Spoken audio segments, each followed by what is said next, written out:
Support comes from Mosby Building Arts, a design-build company committed to remodeling the right way. Visit callmosby.com to get project inspiration for any room of your house. From the St. Louis Public Radio Newsroom, this is The Gateway. It's Monday, November 18th. I'm Wayne Pratt. Ahead, there are thousands of open healthcare jobs in St. Louis, but employers are struggling to find qualified workers.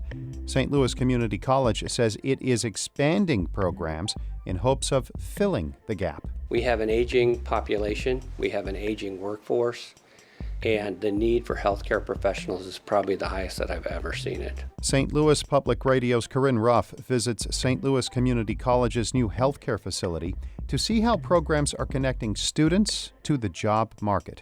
That's in just a few minutes, but first, the news. Some St. Louis aldermen want a board examining government in St. Louis and St. Louis County to take on education. But St. Louis Public Radio's Jason Rosenbaum reports on whether the Board of Freeholders can examine that issue and if it will pass muster with voters. One of the people that wants the board to take up education is St. Louis Alderwoman Shamim Hubbard, a 26th Ward Democrat who contends the issue goes hand in hand with economic opportunity. If I could have an input on this, I would love to see a bigger light casted on education within this freeholder process. Back in 1926, the Board of Freeholders included having county schools consolidated under the City Board of Education. That plan, which had the city take over much of county government, failed. The Missouri Constitution has changed since 1926, and there's disagreement over whether the board even has authority to alter school districts in the city and county. I'm Jason Rosenbaum, St. Louis Public Radio. Missouri farmers are facing low crop prices and market uncertainty due to trade wars. St. Louis Public Radio's Jonathan Ahl reports some of them are combating this by harvesting energy from the sun. The U.S. Department of Energy reports the number of farm acres dedicated to solar power grew 5 times over to more than 250,000 in 2018. In Missouri, a rural energy program called REAP has seen an increase in applications for grants to install solar panels. Nathan Tutt is the director of the program.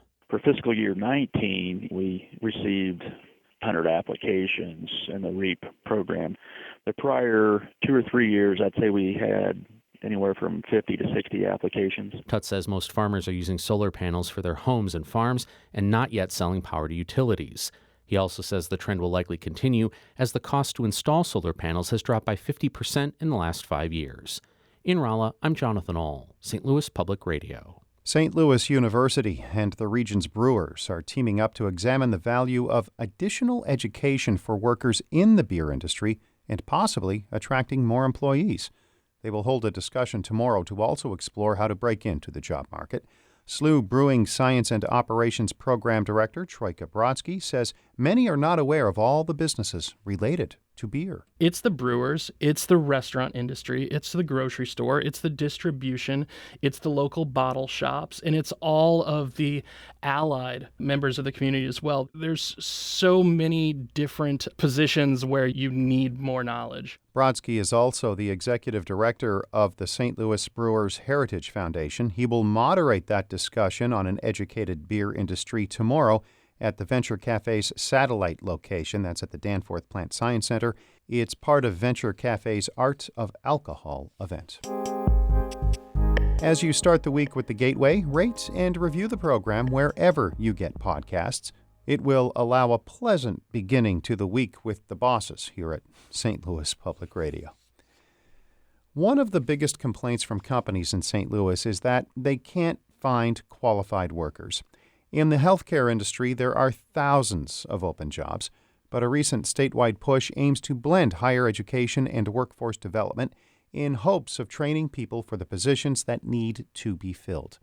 St. Louis Public Radio's Corinne Ruff recently visited St. Louis Community College's new healthcare facility to see how tailored programs are connecting students with the job market. Mr. Jones, you scared us there. How you feeling? As oxygen starts flowing through Mr. Jones's lungs, he blinks back at Harry Painter Jr. That's a good sign for the St. Louis Community College student. Painter is using the lifelike mannequin to learn how to perform CPR and set up oxygen devices. Everything around him looks exactly as it would in a hospital, and he's piping in real oxygen. This is a simulation room at St. Louis Community College's new healthcare facility on the Forest Park campus. It's designed to prepare first-year respiratory care students like Painter for clinicals which start in the spring.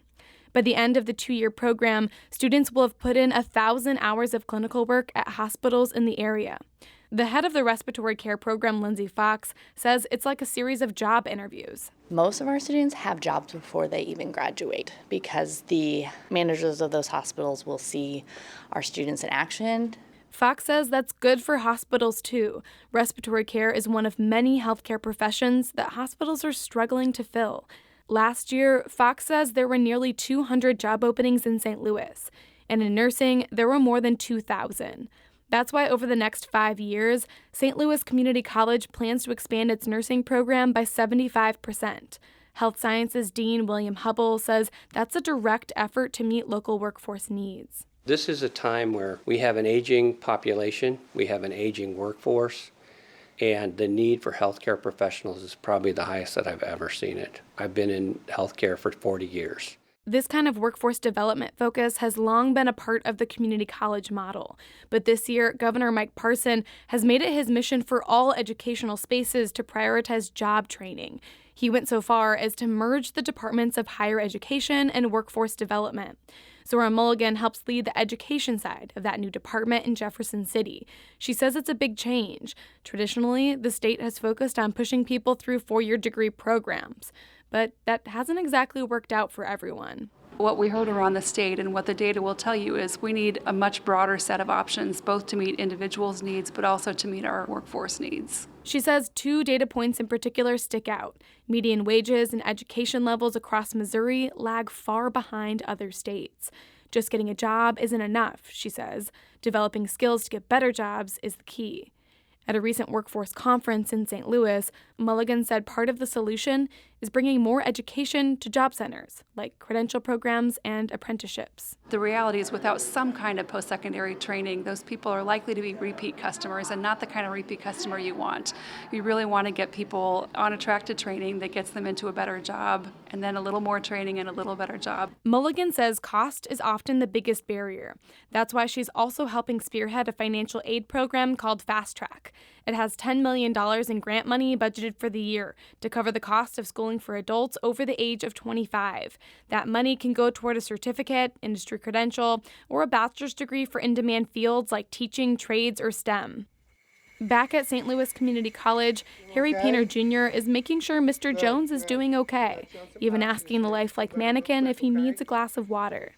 Painter says communication skills will be critical when he begins working with people. We want the patient to feel comfortable. We want the patient to feel like we actually care about what's going on with them.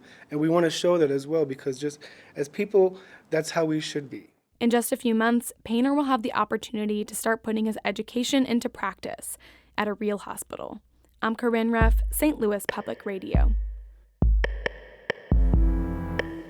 Tomorrow, we will examine how the blending of higher education and workforce development is receiving pushback from those in the liberal arts. Our Maria Altman edited Corinne's report. Shula Newman is the executive editor of St. Louis Public Radio. Music by Ryan McNeely of Adult Fur. I'm Wayne Pratt, at Wayne Radio on Twitter. From the St. Louis Public Radio Newsroom, this has been The Gateway. Support comes from Mosby Building Arts, a design-build company committed to remodeling the right way. Visit callmosby.com to get project inspiration for any room of your house.